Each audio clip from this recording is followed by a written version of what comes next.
Welcome to G V news. Veeramma తల్లి కృప కటాక్షాలతో రాష్ట్రం మరింత అభివృద్ధి చెందాలని కోరుకున్న మాజీ ఎమ్మెల్సీ వైబీబీ రాజేంద్ర ప్రసాద్ ఉయ్యూరులో అంగరంగ వైభవంగా మొదలైన శ్రీ పారుపూడి కనక చెంతయ్య వేరమ్మ తల్లి తిరునాళ్ళ సందర్భంగా అమ్మవారిని మెట్టినింటి నుండి ఊరేగింపు పల్లకిలో తీసుకువచ్చి ఊరేగింపు కార్యక్రమాన్ని గృహ నిర్మాణ శాఖ మంత్రివర్యులు కొలుసు పాదసారథితో పాటు ప్రారంభించిన రాజేంద్ర ప్రసాద్.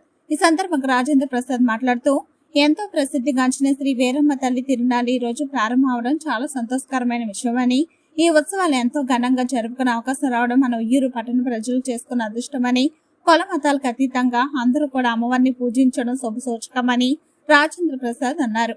మంత్రివర్యులు కొలుసు పాదసారథి గారు మాట్లాడుతూ ప్రతి ఏటా ఆన్వైతిక అమ్మవారిని మెట్టినింటి నుండి పల్లకిలో తీసుకొచ్చి సంబరాలను ప్రారంభించడం నేను చేసుకున్న అదృష్టంగా భావిస్తానని, అమ్మవారి దయతో ప్రజలందరూ సుఖ సంతోషాలతో ఉండాలని కోరుతున్నట్లు అన్నారు.